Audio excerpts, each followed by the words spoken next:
जय हिंद दोस्तों। आज के इस वीडियो में मैं आप सभी से बात करूंगा बिहार बीटीएससी स्टाफ नर्स के कट ऑफ के विषय में कि आंसर की आने के बाद आप सबका कट ऑफ कितना हो सकता है। आपका एग्जाम जो 7 शिफ्ट में कंडक्ट करवाया गया है, इसमें सबसे हार्ड शिफ्ट कौन सा है, सबसे इजी शिफ्ट कौन सा है, किस शिफ्ट को कितना नॉर्मलाइजेशन में फ़ायदा मिलने वाला है। उसके साथ साथ आपके एग्जाम में कितने बच्चों ने एग्जाम दिया है, कितने बच्चों ने एग्जाम स्किप किया है, और इन सभी को एनालिसिस करने के बाद आपका कैटेगरी वाइज कट ऑफ कितना होने वाला है। आज के इस वीडियो में मैं इन सभी टॉपिक के विषय में आप सबसे बात करूंगा। मैं उम्मीद करता हूं कि आप सभी लोग इस वीडियो को लास्ट तक अवश्य देखेंगे। दोस्तों, जैसा कि आप सबको पता होगा, बिहार बीटीएससी स्टाफ नर्स के अंतर्गत इस बार 11,389 पदों पर आपकी वैकेंसी आई थी, जिसके सापेक्ष 95,000 बच्चों ने इसमें आवेदन किया था। हालांकि ये आवेदन करने वाले बच्चों की संख्या है, अगर हम देखें कितने बच्चों ने एग्जाम दिया है, कितने बच्चों ने एग्जाम स्किप किया है,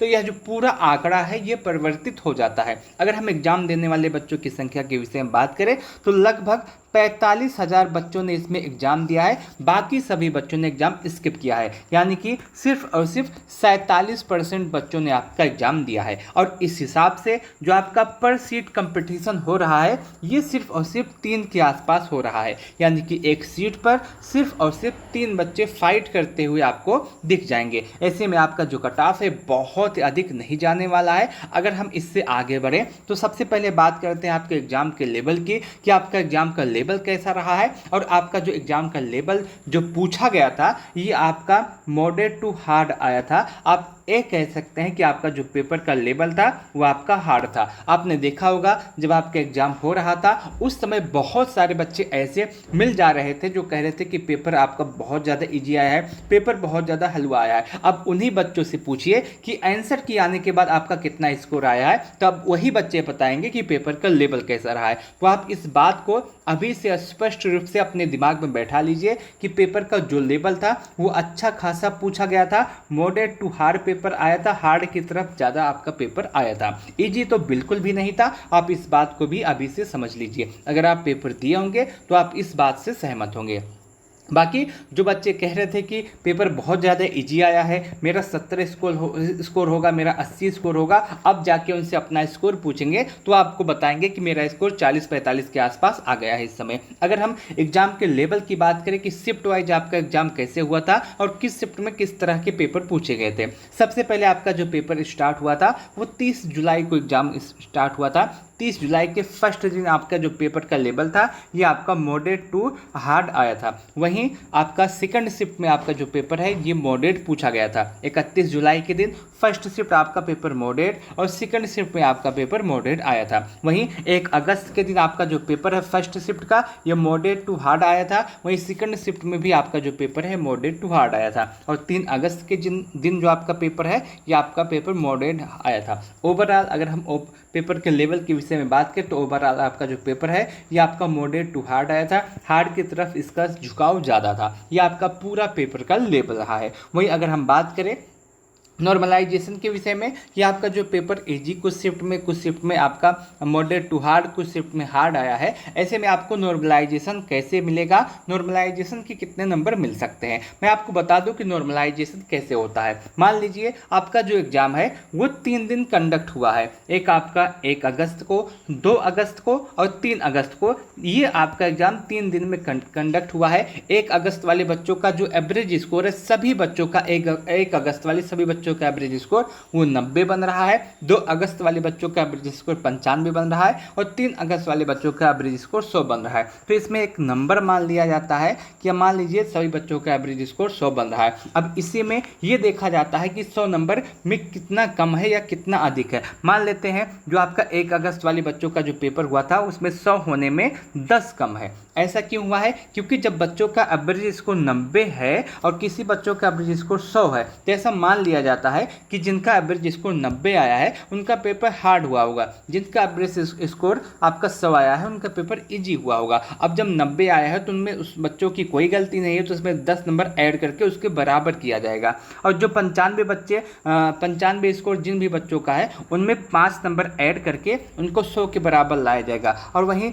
जिन बच्चों का एवरेज स्कोर 100 के आसपास है, उसमें 100 पहले से है तो उसमें कोई भी नंबर नहीं ऐड किया जाएगा। अगर हम देखें तो अगर आप यहाँ पे आपको सारी चीज़ें स्पष्ट हो जाएंगी। इसमें जो 10 नंबर ऐड किया गया है यही आपका नॉर्मलाइजेशन का नंबर है। इसमें जो 5 नंबर ऐड किया गया है यही आपका नॉर्मलाइजेशन का नंबर है। इसमें जो 0 नंबर ऐड किया गया है यही आपका नॉर्मलाइजेशन का नंबर है। बस इसी तरीके से सभी एग्जाम में नॉर्मलाइजेशन होता है। आपका एग्जाम जो है इसमें भी आपका एग्जाम 7 शिफ्ट में कंडक्ट हुआ है। ऐसे में कुछ आपका मॉडरेट टू हार्ड पेपर आया था, कुछ हार्ड पेपर आया था। अब जिनका पेपर मॉडरेट टू हार्ड आया था उसमें इन बच्चों की कोई गलती नहीं है, जिनका पेपर हार्ड आया था उसमें उन बच्चों की कोई गलती नहीं है, इसलिए नॉर्मलाइजेशन किया जाता है। आप अभी के लिए मान के चलेंगे यदि आपका पेपर हार्ड हुआ है, आपके पेपर हार्ड आया है तो आपको आराम से 3 से 5 नंबर का नॉर्मलाइजेशन मिलने वाला है। यदि आपका पेपर मॉडल लेवल का आया है तो आपको 2 से लेकर के 3 नंबर का नॉर्मलाइजेशन मिलने वाला है। और यदि आपका पेपर इजी आया है तो आपको उस दशा में कोई भी नंबर का नॉर्मलाइजेशन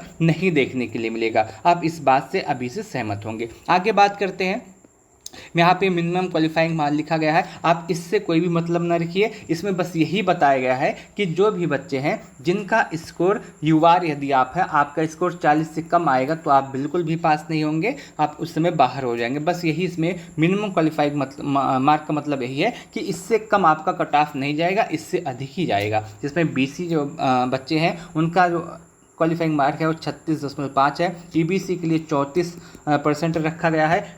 PWD SC ST के लिए 32% आपका रखा गया है मिनिमम क्वालिफाइंग मार्क। उसके साथ साथ मैं आपको अभी से एक बात और बता दूं कि आपका जो कट ऑफ बनेगा वो आपका फाइनल कट ऑफ 100 नंबर्स में से बनेगा और इन 100 नंबर में से 75 नंबर आपके ऐड किए जाएंगे रिटन एग्जाम के और 25 नंबर आपके एक्सपीरियंस के मिलने वाले हैं। जो ये दो कुल मिलाकर के आपका जो कट ऑफ बनेगा वो 100 नंबर में से बनने वाला है। 100 नंबर में से क्यों बनेगा? जिसमें से आपका 75 नंबर रिटन मार्क के होंगे और 25 नंबर आपका जो होगा ये आपका एक्सपीरियंस का लिया जाएगा। अब बात करते हैं आपके पूरे कट ऑफ के विषय में कि आउट ऑफ 100 आपका कट ऑफ कितना जा सकता है। यहाँ पे कैटेगरी वाइज आपका पूरा कट ऑफ लिखा हुआ है, आप इसको देख सकते हैं। मैं दोनों विषय में बात करूंगा कि जो एक्सपीरियंस वाले बच्चे हैं उनका कट ऑफ कितना जाने वाला है और जो नॉन एक्सपीरियंस वाले बच्चे हैं उनका कट ऑफ कितना जाने वाला है। आपका स्कोर इस समय कितना हो तो आप पूरी तरह से सेफ होंगे, आपका सिलेक्शन हो जाएगा। उससे पहले मैं आपको एक बात बताना चाहता हूं, आप कमेंट के माध्यम से ज़रूर बताइएगा कि आपका स्कोर कितना है।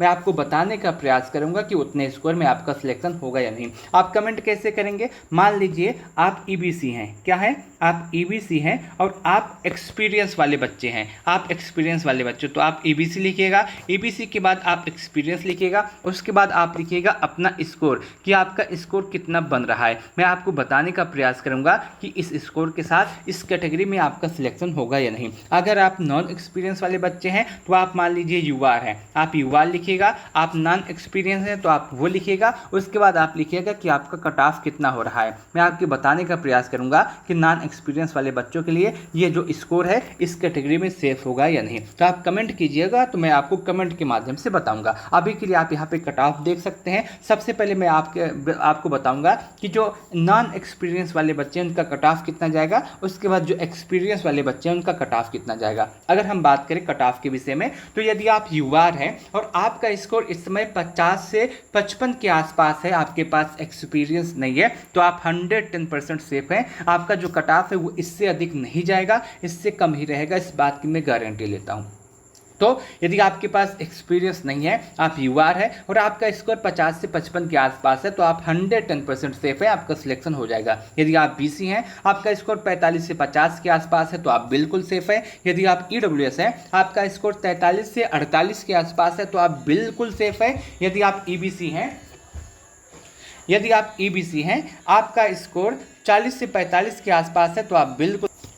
यदि आप एससी हैं, आपका स्कोर 35 से लेकर के 40 के आसपास है तो आप 110% सेफ हैं। वहीं यदि आप एसटी हैं और आपका स्कोर 32 से 37 के आसपास है तो आप सेफ हैं। ये आपका जो कट ऑफ है ये आपका नॉन एक्सपीरियंस वाले बच्चों का कट ऑफ है। वहीं अब बात करते हैं एक्सपीरियंस वाले बच्चों के कट ऑफ के विषय में कि यदि आपके पास एक्सपीरियंस है तो आपका कट ऑफ कितना जा सकता है। उसमें यदि आप यूआर हैं और आपका स्कोर 40 के आसपास है तो आप 110% सेफ है, आपको इसमें फ़ायदा होने वाला है और आपका सिलेक्शन हो जाएगा। यदि आप बीसी हैं, आपका स्कोर 37 के आसपास है तो आप सेफ है। यदि आप ईडब्ल्यूएस हैं, आपका स्कोर 36 के आसपास है तो आप सेफ है। यदि आप ईबीसी हैं, आपका स्कोर उस समय 34 के आसपास है तो आप सेफ है। यदि यदि आप SC हैं, आपका स्कोर 32 के आसपास है तो आप सेफ है। यदि आप ST हैं, आपका स्कोर 32 के आसपास है तो आप सेफ है। ये आपका एक्सपीरियंस वाले बच्चों का कट ऑफ है। यदि आपका स्कोर इतना हो रहा है तो आप पूरी तरह से सेफ है, आपका सिलेक्शन इसमें अवश्य हो जाएगा। मैंने आपको दोनों कट ऑफ बताने का प्रयास किया,